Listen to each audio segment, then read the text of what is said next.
I'm pulling up the discussion points from... Hey everybody, Wesley here. So we had some audio recording issues when we recorded this episode. We actually lost part of our interviewer's session, so we had to go back and re-record that. So if things don't make sense as we're moving through, that's probably where I had to chop it up.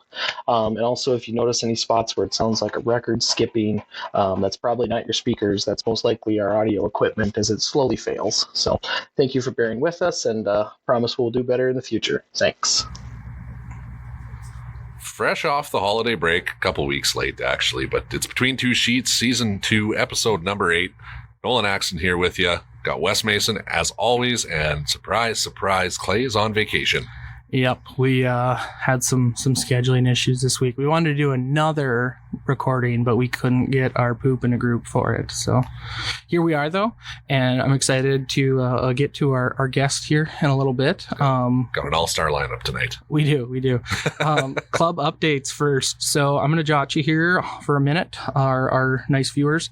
So a couple of things. We started up our youth program. Clay would give the update on that because that is his baby, but he's not here. I was there Sunday kind of watching, checking it out, helping out a little bit, and I think it went great. We have 13 kids in it. Yeah. I believe 12 of them came, and one couldn't make it the first week, so it looked like they had a lot of fun, a variety of ages and skill levels in there.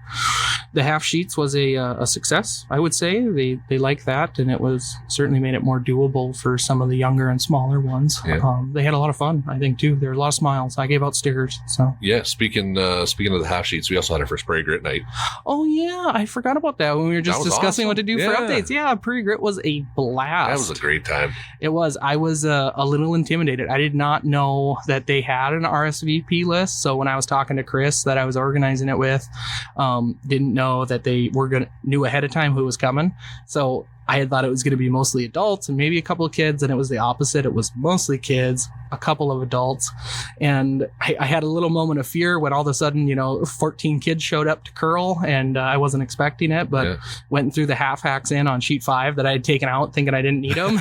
And, ate some crow for that, and yeah, we had a blast with it. Everybody was smiling. Yeah. I talked to them all too and invited them back, told them we had the one in February, which without looking, I want to say is the 23rd, maybe the 26th. It's that last Friday. Late in the month, yeah. Yeah, last Friday. And so, for those of our viewers that don't know, Prairie Grit is the adaptive sports group in Minot here. Yep.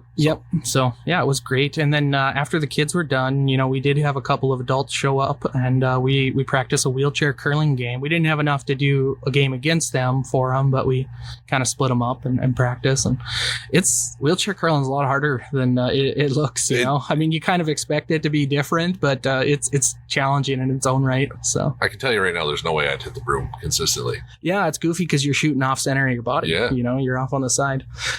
Moving along here, so we did Prairie Grit. We got our youth curling. My military league had our first real week here, so that's off to the races. Good busy night.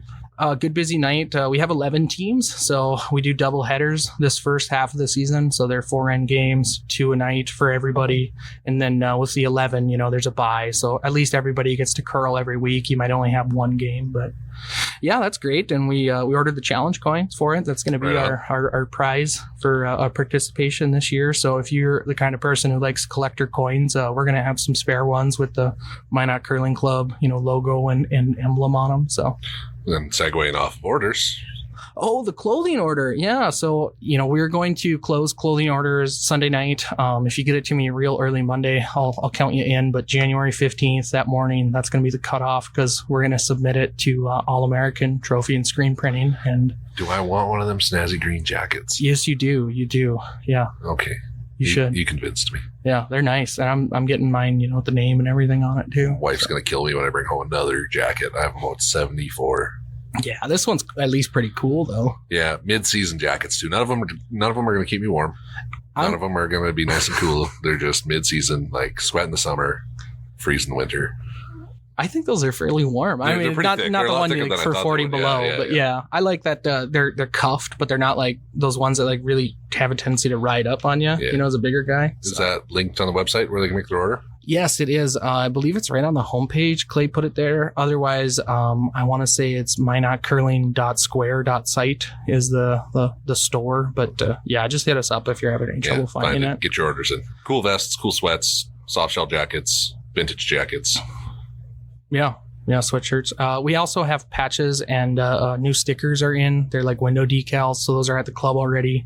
And I think our hat order is in or going to be in the next few days. Yeah. So we pre-ordered hats. We didn't do those by people calling them beforehand. We just got a bunch of them. So after the clothing order is over, then we're into Bonspiel season. It's here already. Yes. Came fast. Yeah, so not this week, not next week, but the week after. That's Curl for the Cure. The final week of January, final weekend of January. What's the final weekend? Yes, it should be the last weekend of January, the 26th-ish. Will be the ladies' Bonspiel. That's our first actual Bonspiel of the year. 26th, 27th, Curl for the Cure. Curl for the Cure. And then 2 weeks later, on the weekend of the big game, since we can't say Super Bowl. We can't say the word you just said? Yeah, you're not. That's what they say. I mean, you have to have the rights to say Super Bowl when you're talking about the Super Bowl. So we got to say the big game. Well, there's our first lawsuit. The Winterfest is February 9th and 10th, so that's a good deal. Yeah. Right. I want to piggyback on that one too. This is still up in the air a little bit, but we found out that Evan Workin with Workin Curling, friend of the club, he got hired, encouraged by a group called Dakota Gather to do a community curling event in Fargo and Minot. So they are shooting for having a Learn to Curl outdoors at the Axel Citizens Alley Arena out there downtown, February 5th. And they're looking to have an outdoor little spiel February 23rd and 24th. Yeah, it's good to be a busy curling season. Really fast. Yeah. So we are planning to support and furnish volunteers and help promote those events. Like I said, it's still up in the air. We just kind of started hearing about it and putting it together this week, but we'll give out updates as we get them on that. So looking down the schedule, two quick ones. We're doing high school state first weekend in March. Me and Nolan are going to be at the Briar, so everybody else have fun. Mark your calendars. March 8th, 9th, and 10th is state seniors here in Minot. That's going to be a blast. Come on down. For that one. I know. I'm going to come hang out for it, maybe the whole time. And then we have our Mondac Spiel that's still getting put together, where we're hosting the Montana Arena Clubs. That is going to be March 22nd and 23rd tentatively. Again, that's kind of still in the air, getting details out. Big one, April 5th, 6th, 7th, shirt sleeve, end of year. Yep. Registration is open for all of those big Bonspiels. Yes, they are. I think the only one we maybe don't have signups for yet is state seniors, but all the other ones. Yep. And for the Mondac, because we're kind of waiting on their plan. Yeah, it depends on their logistics. That'll be more of an open spiel anyways. Yeah, that'll be fun too. If you're a Minot local team, you're definitely welcome to attend, and we might open it up to outside curlers, but to be determined still. So, all right. Do we have any other updates I was missing here? I think that's about it. No. The only one we were missing was Prairie Grit, but we jumped in on that on time. Yeah, so we did. We're good there. Yeah. All right. Well, I'm going to introduce our guest here. So we are going to interview Carter Medved. He is a 16-year-old who is originally from Manhattan. He's living in Scarsdale, New York now. I stumbled on him online because he started up a website called greatcurling.com where he's promoting a curling blog and the resources for new and experienced curlers. So I thought he had an interesting story, and we've chatted a little bit, but I'm excited to hear more about it. So let's give him a ring on the horn.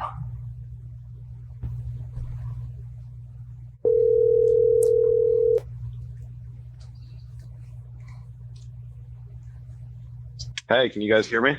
Sure can, Carter. Sure can, Carter. Yeah, you're coming in loud and clear. We're not live, but we're recording. So yeah, how are you doing tonight? I'm great, thanks. How are you guys doing?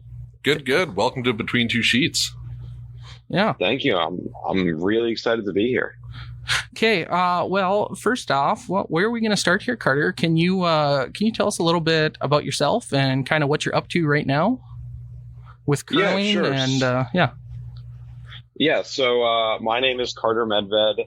I live in Scarsdale, New York, about 30 to 45 minutes north of New York City, and I am a junior curler at the Ardsley Curling Club. I've been curling for about 3 or 4 years, but I actually discovered curling much before that, just never had the opportunity to actually try it out up until then. Recently, I launched a website called greatcurling.com, which is how I got into contact with Between Two Sheets, which aims to help put out educational content in a fresh way for curlers, across the country. Yeah, that's great. That's great.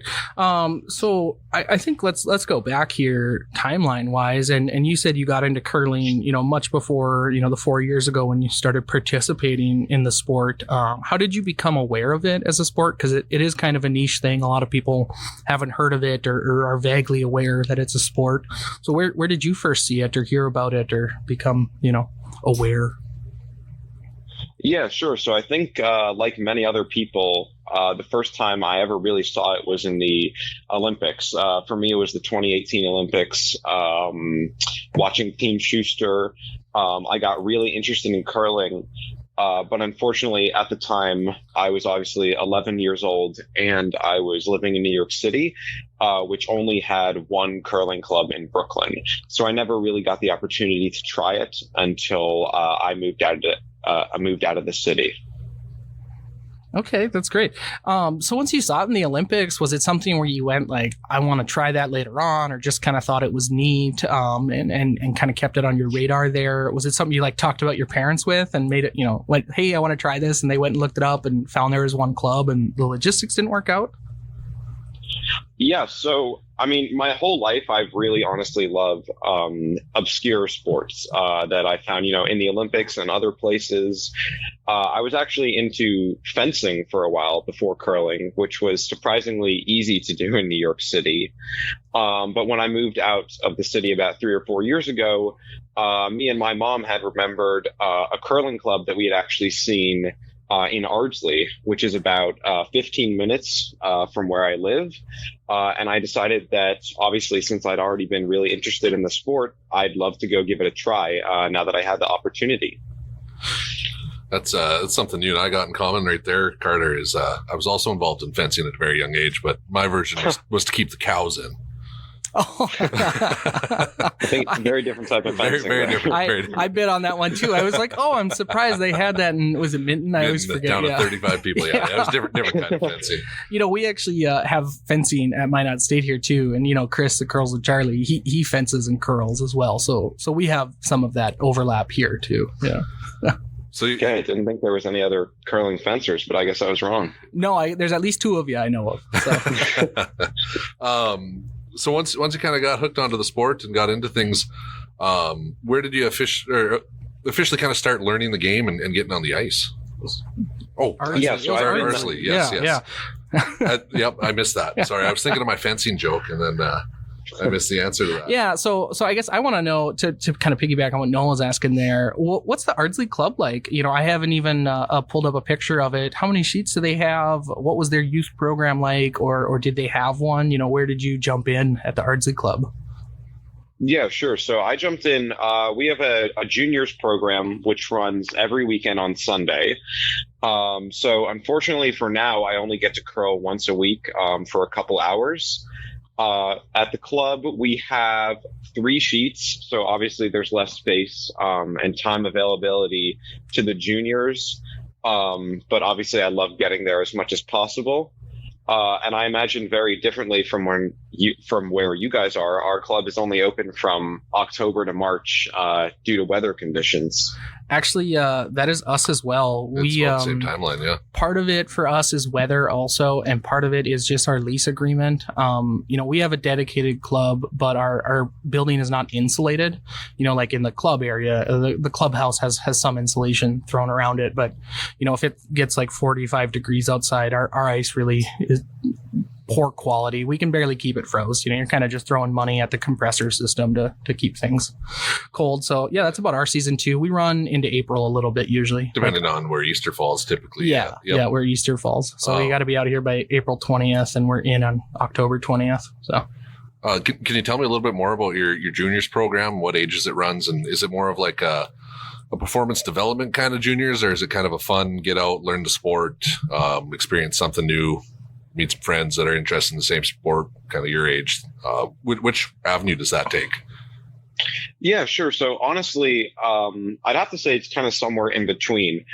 We have lots of age ranges in the juniors. You know, obviously I'm a junior in high school, but we have people in the program who are probably in 6th grade or even younger. So it's a very wide-ranging group of people. And, you know, obviously I've met a ton of great friends there. There's a huge social aspect to it. But we also, you know, as we're curling and as we're socializing, we're also focusing on learning as well. This year, we've actually kind of set up a weekly program where each week we'll spend the first hour of our curling time focusing on a specific thing we want to get better at, whether it's, you know, sweeping or skipping. Is that individualized, or is that the program as a whole? Like they say, hey, you know, this is the week where we're going to go over, you know, like you said, sweeping, and we're all going to practice sweeping and maybe improve in different ways, but the focus is the same, or are they individualizing it to you, or leaving it up to you even? It's more of a general thing for the entire juniors program, but obviously we do split the groups up a little based on current skill level and how long you've been curling for. Okay. So here we lost a part where I was talking about my youth curling experiences. You've all heard that story before, so we're just going to go right into Nolan talking about his. Yeah. And for I myself, I grew up in Minton, Saskatchewan, Canada, so like Bemidji has a rich curling history. Canada has a rich curling history as well, obviously. But our youth program was a little different. It was non-existent. I was in a little 2-sheet club that was shaped like a Quonset. And I went out there when I was probably... Now, he might be a little bit of a city boy. Does he know what a Quonset is, Nolan? Like a shop, like a tin shop, basically. Are you, long, are you with us? oblong. Yeah. Yeah, I did not know that. So only 2 sheets ice. No youth program, like I mentioned. My old man had me out on the ice when I was probably lighter than the rock was. So it's just kind of trial by fire. You went out there, you got thrown right into it. And by the time I was probably 7, 8 years old, I was curling league nights against 50, 60-year-old men and women and people that have been doing it for 40 plus years. And then as I progressed, it was a high school sport in Saskatchewan. So we actually curled competitively throughout the province against other schools, play down through regionals into provincials, which would be like a state championship type of deal. And then moved to Minot. And I probably took about a year off while I was going to college here at Minot State and got back into the curling club. And just like Wes, the rest is history. Now I spend most of my life here. Well, you came down and did that news article. So Nolan used to work for the local news affiliate in town, and I remember he came and did a section here, and you weren't curling at the time you were doing that, I was not right? curling. I started immediately after. I think I curled in the shirt sleeve that year. Yeah, it was like right after. Yeah. Wow. Well, I'm pretty jealous of your guys' opportunities. I'm not going to lie. Thanks. I was just thinking here about Nolan's news article. I want to tell you, Carter, since you're here, so you don't get too intimidated. Nolan was in his nice dress khakis doing that report for the news station, and he came out of the hack like he was still 17 in provincial curling, and he ripped his pants wide open. So the whole inseam was gone. It looked like a pair of caps. Okay, so this should be hopefully our last cut in the episode. You missed the end of us giggling about Nolan's snafu, and we're going to get back into our interview with Carter. Thanks. So, Carter, I believe where we left off is you were talking about your juniors program and how you guys thought you were a little ways off of junior nationals, but you were hoping to keep playing together and competing. So, where do we go from here now? Yeah, I've started competing a little bit with a team that I've been working with. But unfortunately, you know, some of the closest clubs to Ardsley are still about an hour away. So to compete in Bonspiels is honestly a lot of work for us and a big time commitment. But obviously I have fun at every one and I try to compete in as many as I can. Yep. And to cover, you know, what position are you playing with your team? And is there a position that maybe you would like to try out or try to grow into here? Yeah, so as we've kind of, discovered ourselves, I guess, as a team, we switched around a little bit, but I'd say mostly I'm playing lead. Honestly, one thing that I'd want to try, although I doubt I would ever, become this for our team, would just be playing as Skip. Obviously, it's the most unique role, I'd say, and which I honestly haven't had that much experience with. And I feel like, there's a whole side of the game that I know some about, but I feel like I'm missing out on a lot of it as well. So I'd look forward to learning more about that. Yeah, and I would say as somebody who's done quite a bit, mostly skipping in my curling career now looking back, it is different. People put a lot of emphasis on it because, they're the most high profile one. Their last name's usually the team name, but, they're just one of four people out there too, and it does give you a different appreciation though, kind of getting into the strategy and, getting a feel for why you're calling certain things. I think sometimes, until you do it, it's a little bit of guesswork, but and it's a lot less sweeping too. That's one thing I really enjoy about skipping. That's true as well. That is what I tell, because I teach a lot of new curlers. They're like, oh, I don't know if I want to skip. It's too much pressure. I'm like, man, it's less sweeping. You just give it a try. Just do it. Yeah. Just do it. A little more mental work, a lot less physical work. So, and one thing we chatted about too was just some mentors that you look up to in the game, whether it's someone that you kind of craft your game after, or just a favorite curler on the professional level. Who's a couple of those people that you look up to? And I would love if you had someone at your local club too who was like a coach, maybe one of the people's in your junior program, anybody like that you can think of. Yeah, sure. So I guess I can talk about the professionals first. So obviously the team that got me introduced into curling was Team Schuster. So I love all those guys, and I actually watched the show American Rock Stars, which followed their journey to the Olympics, which was quite interesting. And I have to say, I particularly like John Landsteiner, just because of his, I'd say, both hilarious and respectable lack of emotion on the ice. I really respect his ability to stay insanely calm under any situations, whether he's winning or losing. And I'd like to be able to hopefully match that one day. In terms of other professionals, I feel like obviously I'm obliged to shout out Danny Casper of Team Casper and Andrew Stopperett of Team Dropkin, who both curled at Ardsley, I believe, as juniors, who I'm excited to see competing later this month at Nationals. In terms of people at my club, on the less professional side, but who still act as mentors, I'd shout out Richard Goodwin, who's been running the junior program for at least a couple of years, who's just really been really critical and important to helping this junior program continue to thrive. And also Colin Kasperwitz, who has really helped out the team that I've been working with and has really been helping and coaching and helping me improve at the different bond skills that we've been playing at. That's great. And I have to say, the American Rockstar show, I don't know if I heard of it and forgot, but I definitely haven't seen it. And now I kind of want to check it out. Was that an NBC thing? Do you know, was that on TV or is that like a Netflix thing or? Honestly, I'm not sure. I watched it quite a while ago, but It was a really great show. Okay, yeah, I'll have to check that out. I would definitely recommend it to anybody who hasn't seen it. Yeah, as much as I like to dislike the Schuster team, it's amazing what they did for curling in the United States. Yeah, he gets so salty sometimes when we bring it up. Well, it's just because, why. I don't want to get into it. We got a guest. My dirty laundry, Carter, there with the Schuster team is I had finally given up on American curling, and that was the year I was like, don't even bother. Like, the Canadians are going to win it. And then they went all the way and got gold. And I was like, should have had more faith in my boys.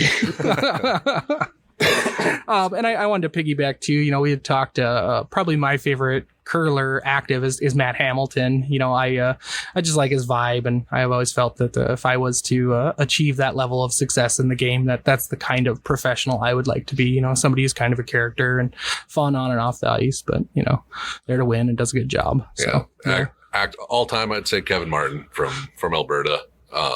actively, like I had mentioned, probably Nick Adine or Brad Dushu, just because Adine, like you said, is a character on the ice. Yeah. And he's a heck of a curler. On the ladies' side, like I said, Shannon Burchard from Team Anderson. Yeah, and I really like watching women's curling. My favorite event, and leads into our next question, but my favorite event to watch is the Scotties, the Canadian Women's Tournament of Hearts National Championship. So Carter, on the events note, you've mentioned that you've been to some bonspiels around, traveled to a couple of them. Do you have a favorite event that you'd like to try and catch this year? Something you're looking to get into? One that you're especially looking forward to going to? Yeah, sure. So I can talk about in terms of professional events. Unfortunately, on the East Coast, there's kind of a lack of opportunities for me to actually go and see some of the professionals playing, which again is why I'm particularly excited for the Nationals in New Jersey coming up next month. But I haven't really been able to watch any professional curling outside of online. In terms of kind of local junior bonspiels, I can say one that I particularly look forward to every year is the Neon Curling at Nutmeg Curling Club. Oh, you guys have a glow and curl? Is glow curl with black lights? Yeah. Oh, yeah. So, I mean, it's a great bonspiel with lots of good competition. And obviously at the end, we do the glow in the dark curling, which is always incredibly fun. What club did you say that was again, Carter? It's a Nutmeg Curling Club in Bridgeport, Connecticut. Nutmeg in Bridgeport. I'm writing that down. I'm going to Google it when we're done here. That is fantastic. So Nationals, you are going to Nationals and you have quite the story there. So can you run us through what you're doing at Nationals and how you got there? Yeah, sure. So I recently got in touch with Dean Gemmel, who runs USA Curling, and I was able to interview him and talk to him, and he was super nice, and he actually was able to give me, or is going to be able to give me, media credentials for the upcoming Nationals in New Jersey, which is obviously I'm really excited to do that and to be able to talk to all the players there. Additionally, I got really lucky that all of the teams are actually going to be practicing at, my home club of Ardsley before the tournament. So I hope to meet a bunch of the players there and conduct a lot of the interviews there as well. Yeah. And I had asked you a little bit here, do you have a format for your interviews? Do you have specific questions you want to try and ask all of them to then do comparisons? We have yet to get to your website here too, but are you hoping to get content from them as far as like, instead of stories, pointers, tips, things that they are looking to help out, improve with? So. Yeah, sure. So, I'd say the goal with the interviews is obviously to expand upon, greatcurling.com, which is the website that I'm running, and be able to provide more educational, informative, and also hopefully entertaining content. I guess in terms of interview format, I haven't really been able to interview any professionals so far in terms of like current active curlers. But what I'm definitely interested in hearing about is, obviously how they got into curling, what led to them getting into the competitive scene, what it takes to get into the competitive scene, as well as obviously certain tips and tricks that they would have for new curlers to improve and continue their curling career into a higher level.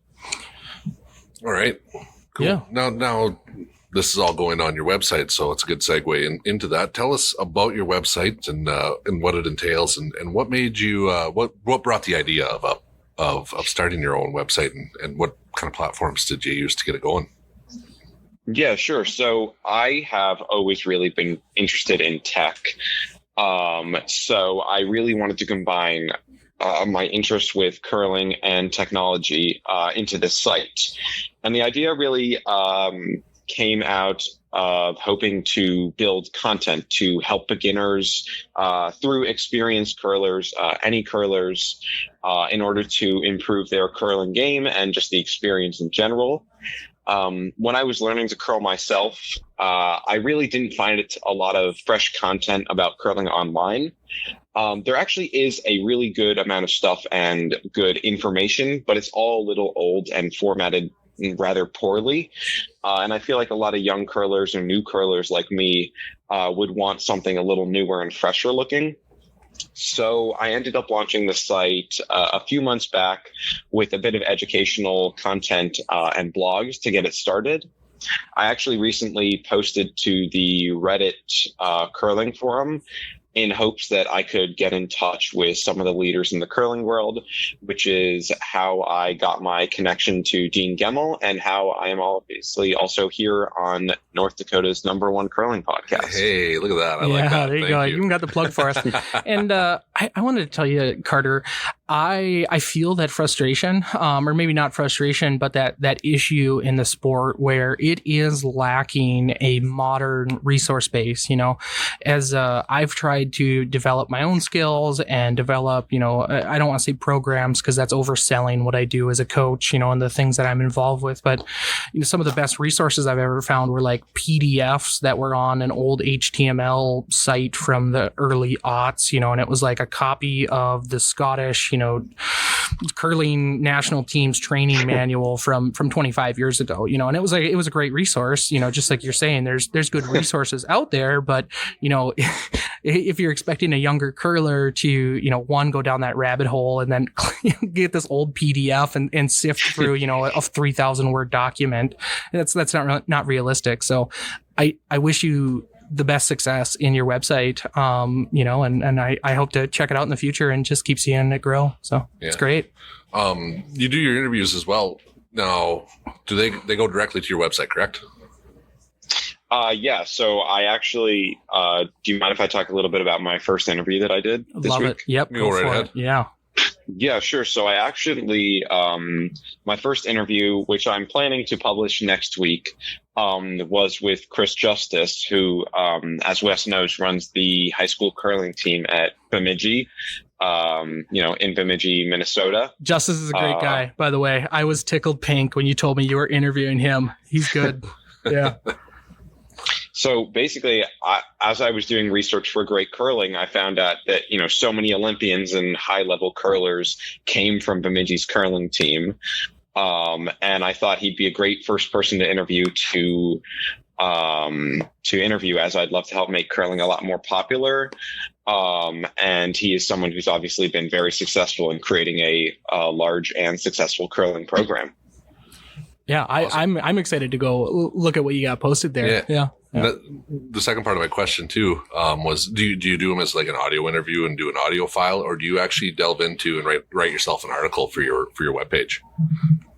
Yeah, so I'm planning to do a little bit of both. I am hoping to obviously create some articles and blog content about it, and also hopefully some more short form content like for Instagram and for TikTok, social media platforms like that, just to promote curling even more.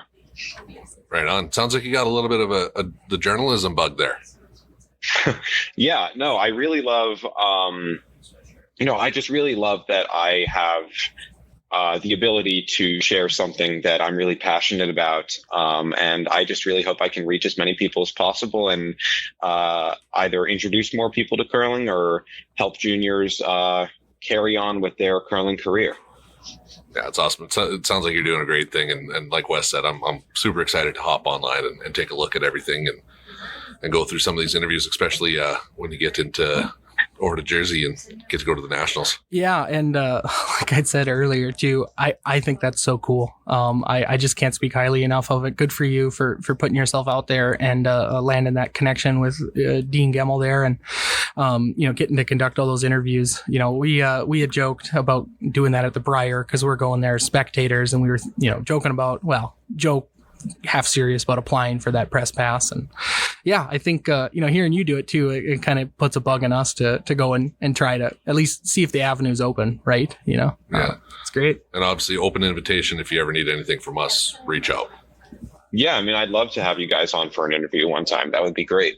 It won't be as high profile as some of the ones that it sounds like you've had and will be having, but hey, we'll make it entertaining. Yeah, well, now we can say we interviewed the guy who interviewed the guy, right? Who did the interview? Yeah. It's like I'm shaking the hand that's shaking the hand of the president. So, all right, Wes. Anything else you want to ask? There was one more thing I was going to just ask about Carter's curling career here, but yeah. Well, I think a common question we asked, and it's a good one.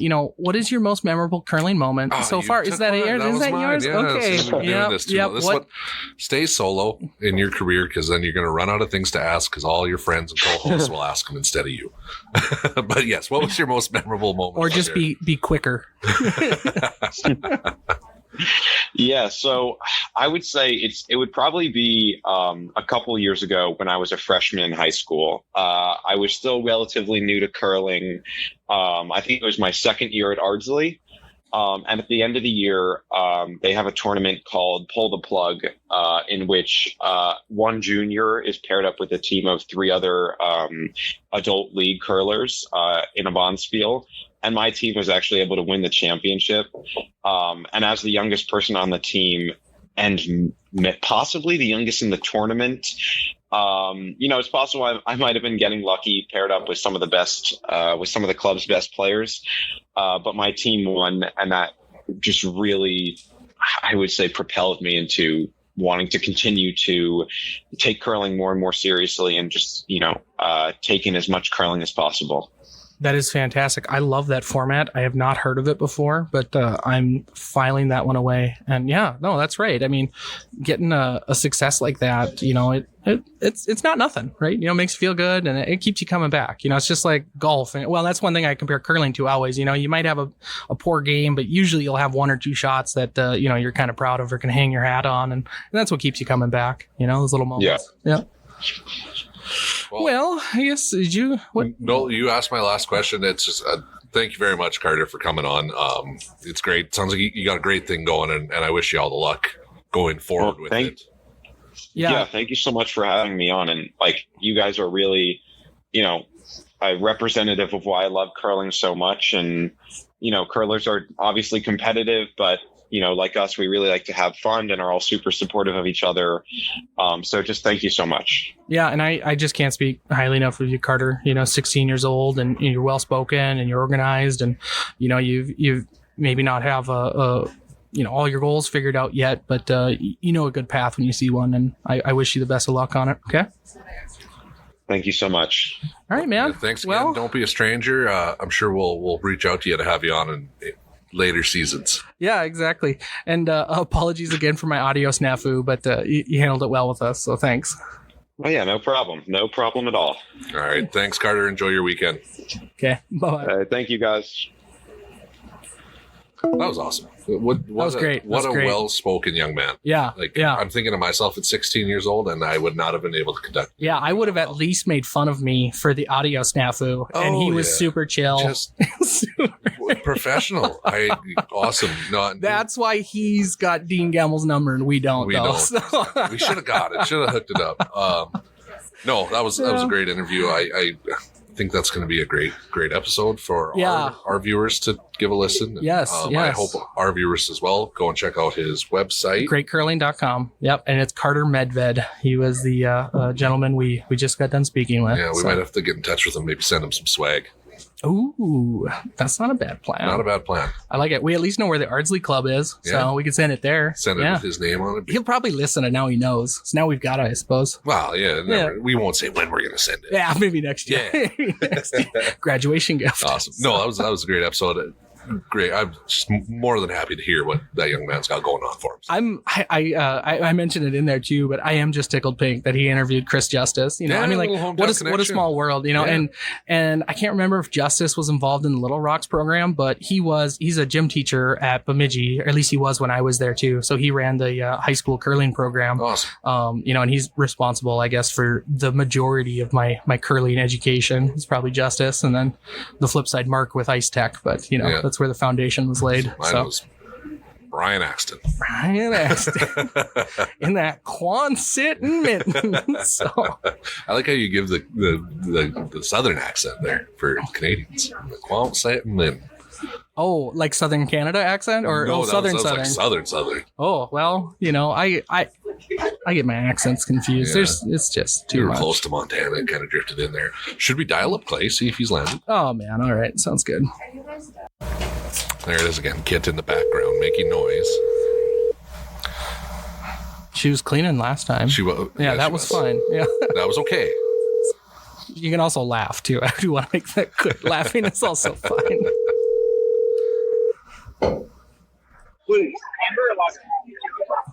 Hey, Wes. Hey, whoa, what are you doing? Are you partying? I'm down in Phoenix right now, but what's up? Well, we're just finishing up our podcast, and we figured we'd give you a ring.